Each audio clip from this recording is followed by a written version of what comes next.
Hello students, this is Dr. Hanuman Singh Chauhan. You are watching my channel K for Chemistry.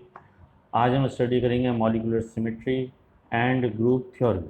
जैसा कि आप लोगों को पता है कि मॉलिक्यूलर सिमेट्री में हम मॉलिक्यूल्स के स्ट्रक्चर के बारे में स्टडी करेंगे। मॉलिक्यूल का स्ट्रक्चर और उसकी ज्योमेट्री के बारे में हम स्टडी करेंगे। इससे पहले मैं आप लोगों को बताऊं कि हमारे चारों तरफ जितनी भी वस्तुएं हम देखते हैं तो हमको ऐसा लगता है कि ये वस्तु कितनी सुंदर है, कोई घर कितना सुंदर है।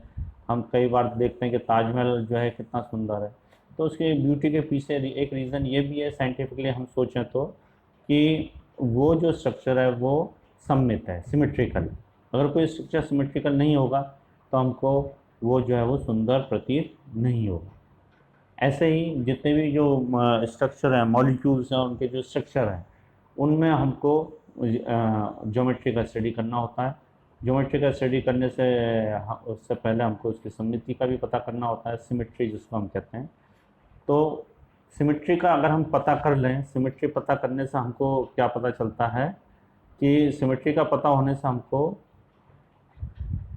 किसी भी मॉलिक्यूल्स के बारे में हमको उसके कई प्रॉपर्टीज़ का स्टडी करने में आसानी रहती है। जैसे उसकी डाइपोल मोमेंट, इलेक्ट्रॉनिक ट्रांजिशन, उसके fundamental vibration, molecular structure, bonding, ये सारी बातें जो है वो उसकी सममिति का अध्ययन करने से, सिमेट्री का स्टडी करने से हमको प्राप्त होती है।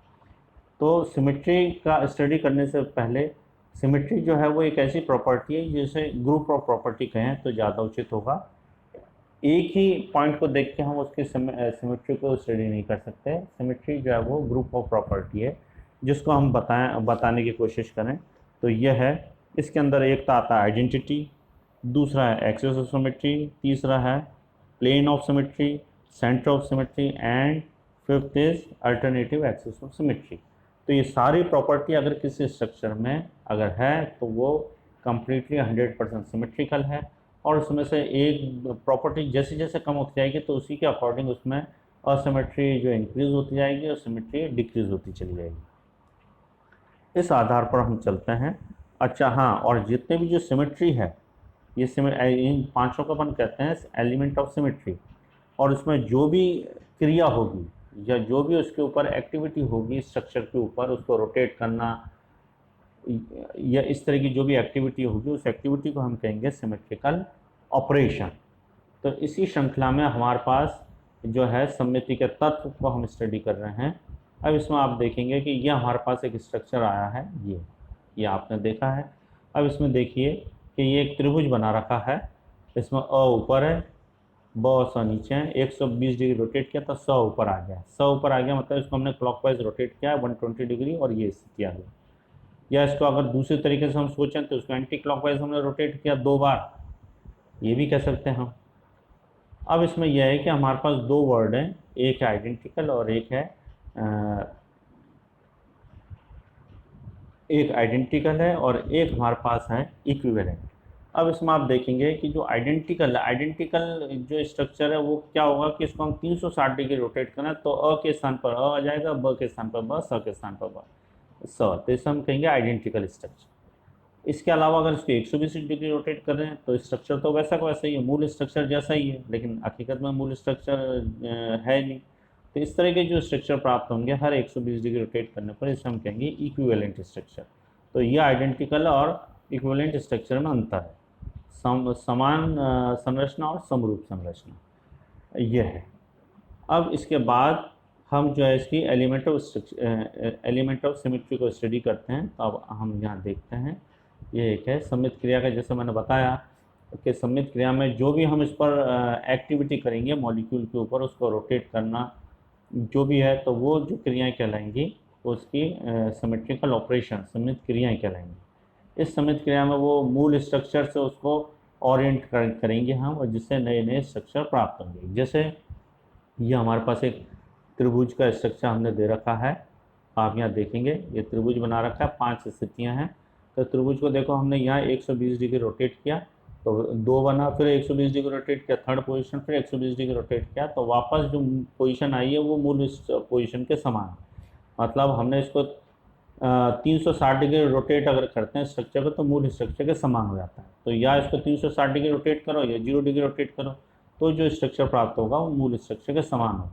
बाकी जो स्ट्रक्चर प्राप्त हुए हैं वो इक्विवेलेंट स्ट्रक्चर है जो सेम है। तो यहाँ जो एक समिति का तत्व बताया आइडेंटिटी, ये आइडेंटिटी जो है उसको हम कैपिटल ई या कैपिटल आई से शो कर रहे हैं। तो इसका डेफिनेशन ये है कि किसी भी स्ट्रक्चर को हम या तो 360 डिग्री रोटेट करें या 0 डिग्री रोटेट करें, मतलब या तो उसको 360 डिग्री रोटेट करें या उस पर कोई भी समित क्रिया नहीं कराएं, तो उसके मूल स्ट्रक्चर में और समित क्रिया होने के बाद जो स्ट्रक्चर प्राप्त होगा उसके अंदर कोई चेंज नहीं आएगा। इसे प्रॉपर्टी को अपन कहते हैं आइडेंटिटी, तत्समक, इसे ई या आई से शो कर रहे हैं। दूसरी प्रॉपर्टी हमारी आती है, दूसरी प्रॉपर्टी है, इसको हम इस तरह से देख लें, सममित अक्ष, प्रिंसिपल एक्सिस ऑफ सिमेट्री। अब ये जो प्रिंसिपल एक्सिस ऑफ सिमेट्री, इसके अंदर आप देखेंगे इसको हम जो है वो सी एन से शो कर रहे हैं। इसका मतलब ये हुआ कि किसी भी स्ट्रक्चर में हमने एक अक्ष की कल्पना की, एक्सिस की कल्पना की। अब उस एक्सिस से उस मॉलिक्यूल को रोटेट करते हैं, तो रोटेट करते समय वह मिनिमम एंगल, मतलब शर्त यह है कि वह मिनिमम एंगल जिस पर सेम कन्फिग्रेशन प्राप्त हो, तो उस एक्सिस को हम कहेंगे प्रिंसिपल एक्सिस ऑफ सिमेट्री।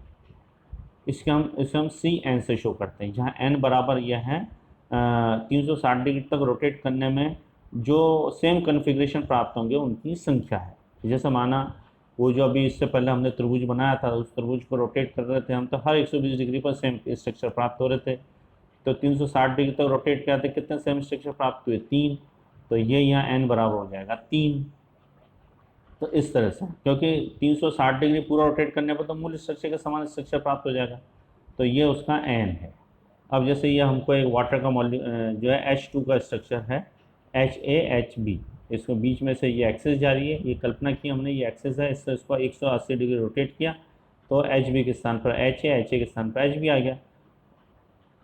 फिर उसके बाद 180 डिग्री रोटेट किया तो वो 360 डिग्री रोटेट हो जाएगा, तो मूल स्ट्रक्चर प्राप्त हो जाएगा। तो इसका मतलब हर 180 डिग्री पर सेम कन्फिग्रेशन प्राप्त हो रहा है, तो 360 डिग्री रोटेट करने पर कुल 2 स्ट्रक्चर प्राप्त होंगे, तो n बराबर यहाँ हो जाएगा 2।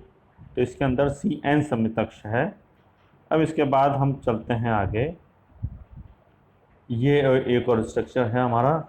अब इस स्ट्रक्चर में आप देखेंगे किस तरह से है ये स्ट्रक्चर।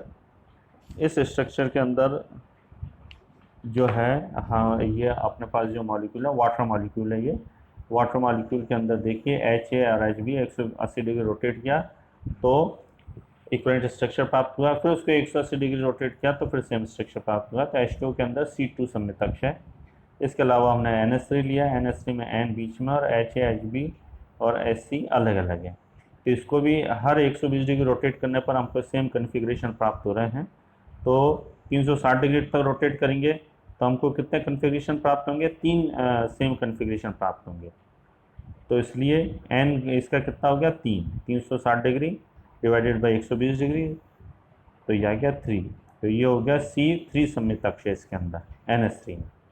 अब कई बार ऐसा होता है कि कई स्ट्रक्चर्स ऐसे हैं जिसके अंदर एक से अधिक जो है वह एक्सिस ऑफ सिमेट्री होती है, n की वैल्यू अलग अलग होती है। तो अब सवाल ये उठता है कि इसमें से प्रिंसिपल एक्सिस ऑफ सिमेट्री किसको माने? जैसे माना PTCl4 है, ये हमारे पास ये रहा PTCl4, ये एक PTCl4 और एक NiCl4 है। इसके स्ट्रक्चर में क्या होता है कि ये एक चौकोर स्ट्रक्चर है, PT बीच में और चारों कोनों पे 4 Cl है। अब इसमें आप देखेंगे तो C2 सममित अक्ष भी है और C4 सममित अक्ष भी है। इसको 90 डिग्री रोटेट करें हम, हर 90 डिग्री पर हमको सेम कन्फिग्रेशन प्राप्त होगा। तो 360 डिग्री पर रोटेट करेंगे तो हमको हर 90 डिग्री के हिसाब से हमको 360 में 90 का भाग देंगे तो 4 स्ट्रक्चर प्राप्त होंगे। तो इसमें C4 भी है, दूसरा इसमें C2 भी है, क्योंकि 90 और 90 180, हर 180 डिग्री पर भी सेम कन्फिग्रेशन प्राप्त हो रहा है। तो ऐसे हमको 360 डिग्री रोटेट करते 2 सेम कन्फिग्रेशन प्राप्त हो रहे हैं। तो इसमें C2 भी और C4 भी है। तो ऐसी स्थिति में मुख्य सममित अक्ष कौन सी होगी? जिसके लिए n की वैल्यू ज़्यादा होगी, तो C4 इसमें मुख्य सममित अक्ष होगी। इसी प्रकार बेंजीन को हम लें तो बेंजीन के अंदर C2, C3 और C6 सममित अक्ष हैं, लेकिन इसके अंदर C6 सममित अक्ष को ही मुख्य सममित अक्ष माना जाएगा। आगे का जो है वो हम हमारे दूसरा वाला जो वीडियो बनाएंगे उसमें अपन स्टडी करेंगे स्टूडेंट्स। आज के लिए बस इतना ही। Thank you very much. आप लोगों ने बहुत टाइम दिया। और हाँ बच्चों, आप लोगों से एक और मैं बात कहना चाहूँगा कि आप जो हैं हमारे चैनल को सब्सक्राइब करें, और जो भी इस चैनल से रिलेटेड कोई भी दिक्कत हो आपको, वॉइस से रिलेटेड कोई दिक्कत हो, कोई क्लियरिटी में कहीं कोई दिक्कत हो, समझने में कहीं कोई दिक्कत हो, तो कमेंट बॉक्स में जाके आप कुछ कमेंट करें, जिससे हम हमारे चैनल को थोड़ा सा इम्प्रूव करेंगे। थैंक यू वेरी मच आपका।